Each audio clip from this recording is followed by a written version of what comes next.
Hi, everybody. Mark here with Camino Tranquilo for our weekly question and answer episode. If you have any questions for me, you think of anything during the episode, please leave them in the comments down below, or you can email me at askmeacaminoquestion@gmail.com and I'll get an answer to you. So this week we're going to cover 9 or 10 things, things from the basics, like what's the shell, the concha, what's it all about? Um, Bicyclists, Bicigrinos, are they the enemy of walking pilgrims? Um, Rain in Galicia again, and a few other things. It should be fun. And I'm going to lead off with corrections for 2 answers that I've given in the past, because I'm going to try to be honest. When I make a goof, I'm going to let you know. So we'll lead off with those. If there is anything I can do for you, email me or ask down below. Please, if you find this stuff that we're talking about today at all useful, please like and subscribe. And if you don't find any of this useful, or you just plain don't like me, go ahead and subscribe. It's the last thing I'd expect you to do. So anyway, that out of the way. Oh, if you're thinking about travel insurance, please consider World Nomads. There's a link in the description below. And I've got something else coming for the over 65s as well, but we'll see what happens with that. Any gear that we talk about on any of these episodes, those links are down below to Amazon as well. So let's start with the corrections. Start with an easy one, go to the little longer one. So last week I said the ETIAS system, the new security screening to get into the EU, is a visa. And somebody corrected me in the comments. It's not a visa. I just use that as a shorthand that most people, it's a word you've heard, you're kind of used to it. Visa actually means permission to go or permission to stay in a certain place for a long time. This is just a pre-security waiver and just an entry waiver, makes it easier to get in. Don't sweat the visa thing. Don't go looking for the visa. And I guarantee when the EU gets that system up and running, there's going to be stuff everywhere about it. So I don't think you're going to have a whole lot of trouble finding information. The second correction is I talked about way back in my Couch to Camino episodes, I talked about brass plaques that can be found on the streets of Pamplona. They look like that. And during that episode, I said that those brass plaques were where they were monuments or little remembrances to people who passed in the Spanish Civil War. That's not true. Now, that's what I was told by a very nice bartender, but as happens to me in Spain, you get a very nice Spanish man trying to speak English and a very okay American man trying to speak English, and sometimes things get lost in translation. What those brass plaques actually are memorials to people who were victims of Basque separatist violence, namely the ETA. Back in the day, it is safe now. They've called off all violent action since I think about 2001. But those brass plaques on the ground, those are for victims of the ETA, not the Civil War. There are a couple of Spanish Civil War monuments around. You can find them if you get on Google Maps, so you can look around and find them. But yeah, I just wanted to clear that up. It's a little thing that probably most people would not notice, but I wanted to be honest with you guys. So that's it for the corrections. Let's get into this week's questions. Number 1, the pilgrim shell. What's the deal with it? Do I buy one? Do I earn one? Am I given one? Or do I need one at all? Well, the last part's easy. You don't need one. They're not a secret decoder ring that gets you into the Camino. So the scallop is the symbol of St. James. And when you're walking from wherever in Europe or wherever in the world to Santiago, you're technically going there to go to the grave of where St. James, one of Jesus's apostles, is interred. And you can go down and see St. James interred in the bottom of the cathedral. It's worth, usually there's not a line. It's pretty easy to get into. Okay, during the summer it's going to be harder to get into, but that's summer.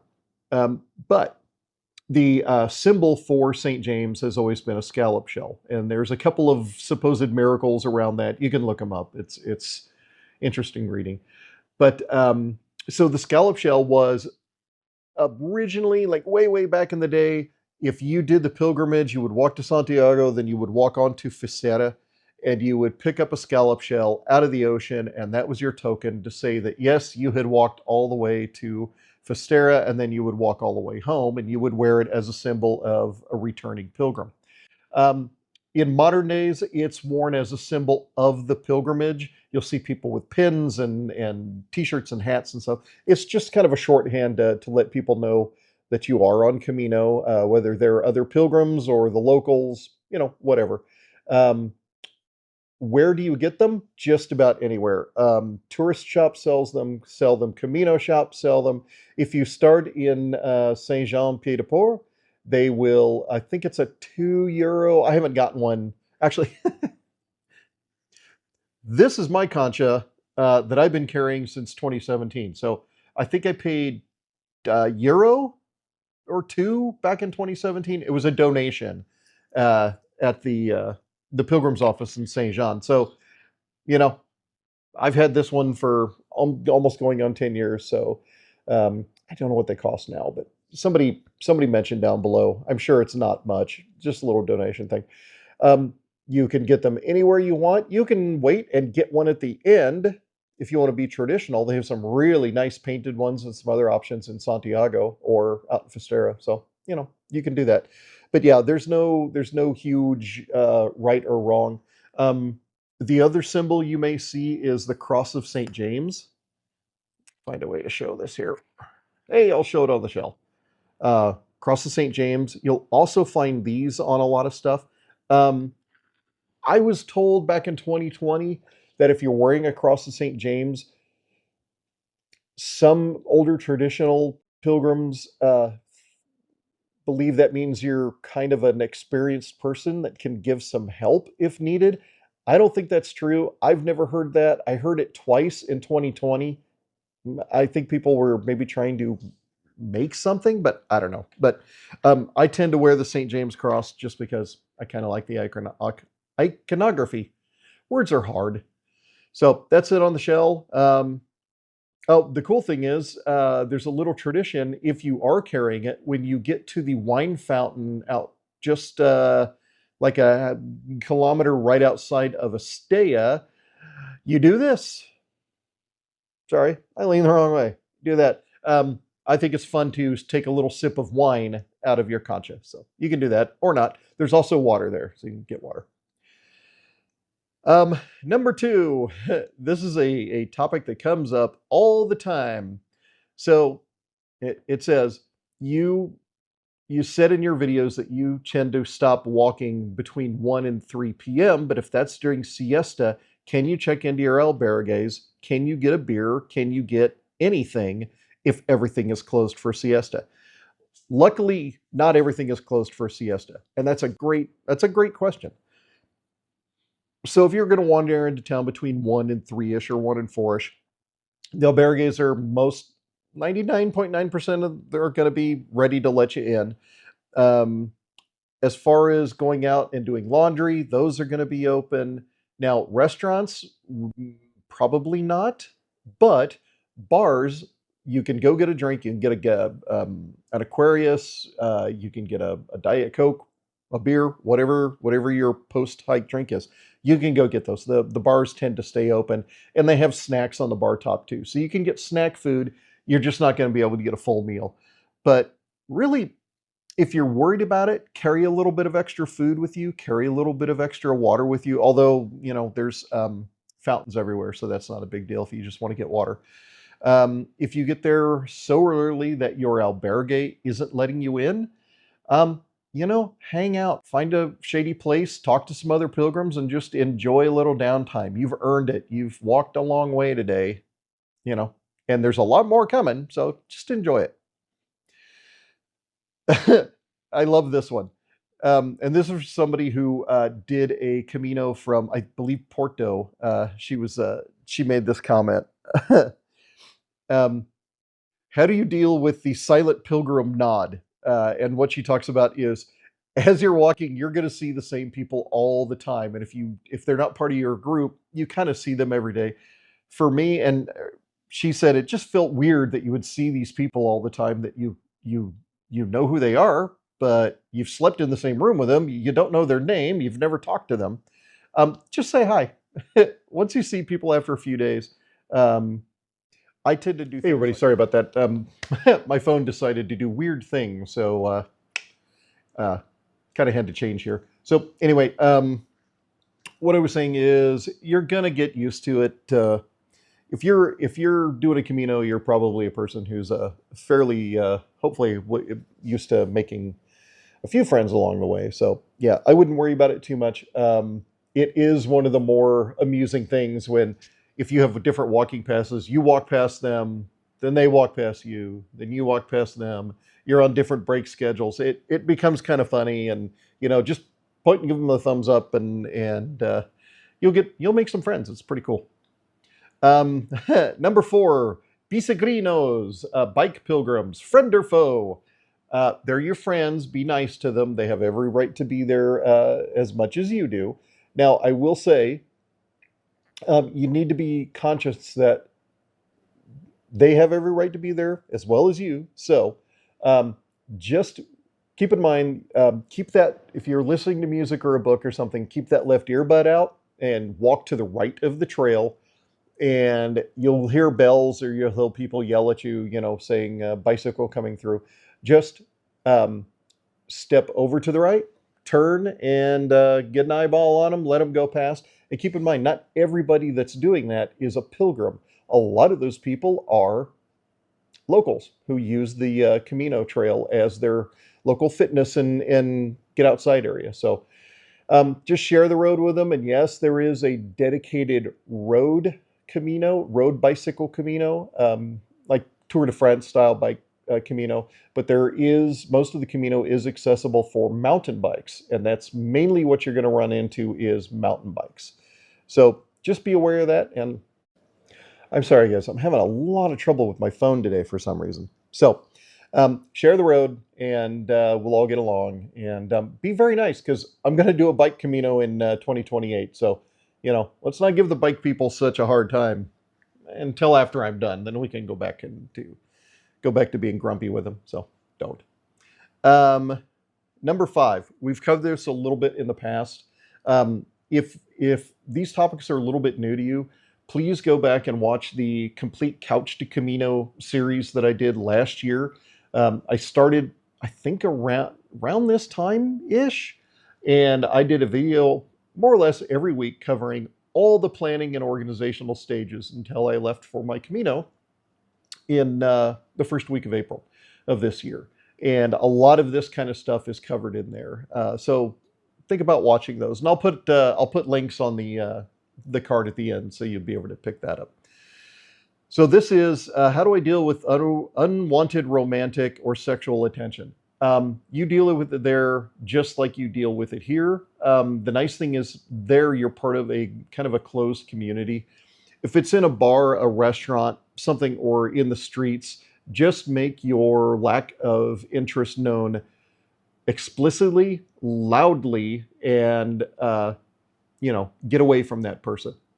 Assuming they didn't take the easy no. Find a group of people and just make it very loud that you do not want anything to do with this person. And if it gets really weird, have them call the police for you. Somebody in there is probably going to speak English. If you're in an albergue, a hotel, a posada, something like that, let the proprietor know. If you, how do I put this? Oh, sorry.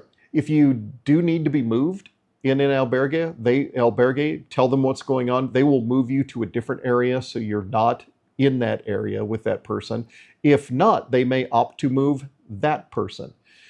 And I know from personal experience that when people have been reported on, I've seen it in albergues, that person gets turned away from albergues for the next couple of days because that information does get passed along, particularly if it's happened in a couple of instances.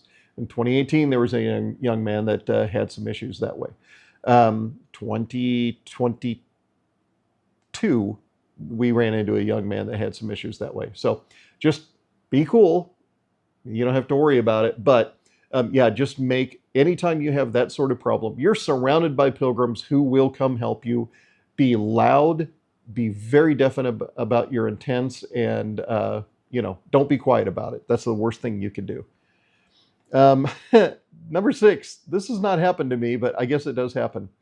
What happens if you go to the church, you go to the cathedral office, and you get your Compostela, and halfway home on the plane, you realize they spelled your name wrong? Oops. I mean, it's kind of funny. Still display that thing. Who cares? They spelled your name wrong. Keep in mind that, and they will usually explain this to you, when they fill it out, they use a Latinized version of your name. So mine say, instead of Mark, they say Marcus. So they may Latinize it for you. So that may be where the confusion comes in. But really, it's not that big a deal. It's certainly not worth going back for. Although I believe if it happens, if you catch it right as you're walking out and go back, they'll just do another one for you. It's not that big a deal. But just double check everything when you fill out the little form. I guess now it's on your phone, but when you fill that out, just make sure it's spelled right and look at it before you take a receipt and you walk out. So that'd actually be pretty odd to have somebody else's name or very close to your name. That way people were like, did you really walk across Spain, or did you just hang out in a nice hotel in Burgos for 6 weeks and tell everybody you walked across Spain? I would never do that. Number 7. This is a really interesting one. I'm surprised how many sort of faith-based questions we're getting. This person says, I'm not a religious person. I try to be kind to others and be spiritual, but I've never believed in organized religion. There is so much organized religion surrounding the Camino. How do I participate without seeming odd or out of touch with what's going on? Just if you want to go into a cathedral, a church, a small shrine on the side of the road, when you go to churches and such, or into a mausoleum, anything like that, please remove your headwear. Ladies and gentlemen, if your shoulders are bare, if you're wearing a tank top, please put something over your shoulders. It's just considered polite. So bareheaded, nothing on your shoulders, or something on your shoulders. And, just quiet contemplation and walking around and just seeing the beauty of the churches or wherever you may be, and looking at the windows and reading many of the churches have excellent audio guides or written guides in many languages around. Just take a read, but don't worry about the overly expressive things like genuflecting or making the sign of the cross. If you're not Catholic, it's not something that we Catholics would expect you to do. Just, a little bit of reverence, a little bit of quiet understanding, and you'll learn a little bit about the church and a little bit about yourself, and it's hard to beat. So, number 8. This one's awesome. This is probably one of the best lists we've had. Maybe it means people are paying attention and actually, are thinking about stuff. So, and this is a lot like the concha thing. It's the tradition of the Cruz de Ferro and bringing a stone from home.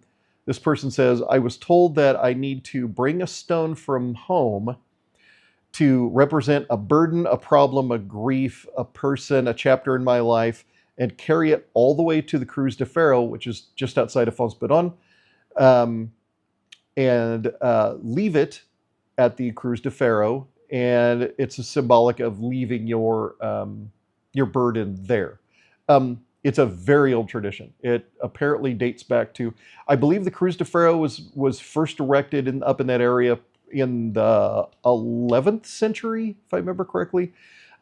There's also a big Roman presence in that part of Spain, and Celts. So the Galicia is very Celtic. You're going to see Celtic swirls, trefoil swirls, and a lot of Celtic imagery. It's the same Celts that were in Western France, if you've ever been to Brittany, Bretagne, can't say that, you'll notice that there's a lot of the same iconography and symbolism. They were the same people.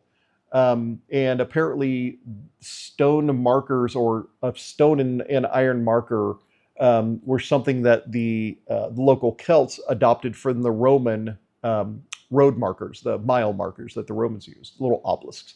As a matter of fact, the Camino obelisks look a lot like the Roman mile obelisks. So yeah, the Cruz de Ferro has been there for a long time. I'm not saying the one that's there now is from then, obviously, but yeah, you can take a stone with you, and some people carry the stone in their hand a little bit every day to think about what they're thinking about, and then drop it. Some people just bury it in the bottom of their backpack, and when they get there, they have a little contemplation time, and then they'll drop the stone. Personally, I'm sort of in between. I rarely take a stone with me, mainly because I'm very lucky in that I have an amazing wife, I have amazing kids, I lead an amazing life here on the farm. The burdens that I have are largely self-imposed, and really nobody to blame but me. So not blame, but so I tend to work those out for myself. I've had some very emotional times at the Cruz de Ferro. It's, sometimes emotion does get a hold of you, and that's okay. A lot of people cry at the cross. It's just part of the experience of being there. So, bring a stone from home. Doesn't have to be big, like a little pebble. Don't bring a half a boulder.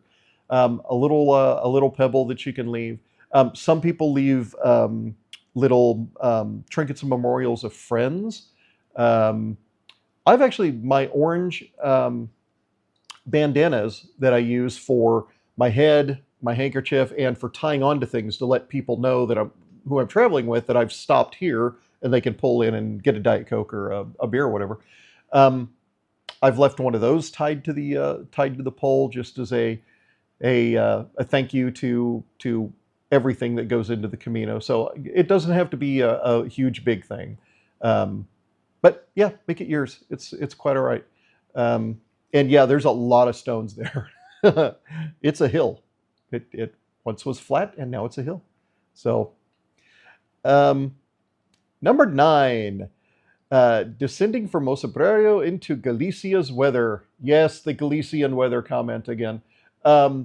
So just be prepared for rain. If you need rain pants or a rain kilt, I used a rain kilt in 2018.